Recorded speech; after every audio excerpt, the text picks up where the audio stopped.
Stay Gold, made by Priyanka, based on the novel The Outsiders by S.E. Hinton.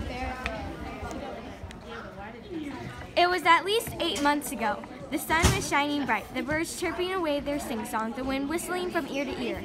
All seemed typical and normal.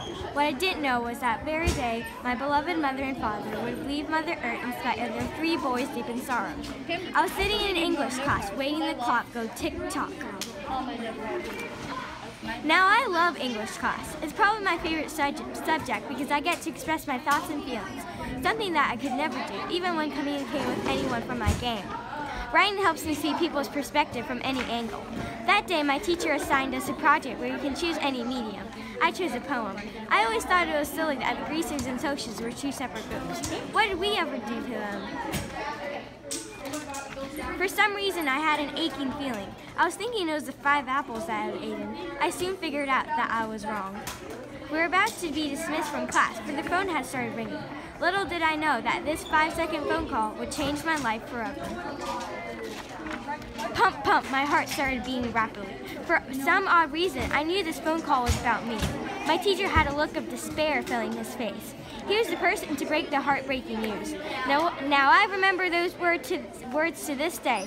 Pony boy, your parents are in a car crash. I'm sorry. My brain was confused. Shaken, I told myself to wake up from this horrible nightmare. Turned out it was reality.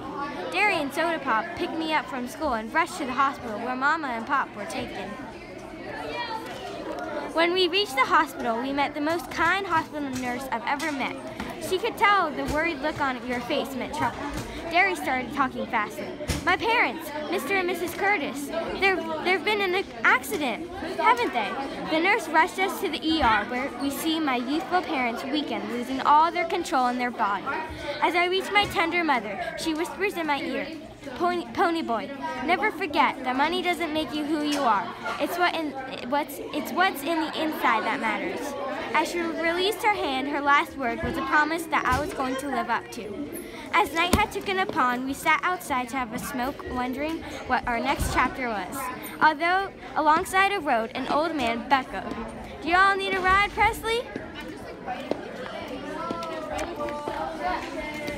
So, my theme is Clash/Wealth, and I did a narrative story.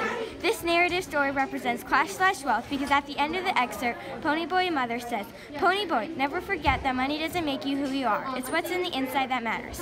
Based on this quote, this narrative story represents Clash/Wealth because it tells the reader what Ponyboy's promise to his mother was. If S.E. Hinton added this plot in her novel, it would explain why Ponyboy is so different from the rest of his gang, always treating everyone equally, respecting others' opinions, as well as understanding that things are rough all over.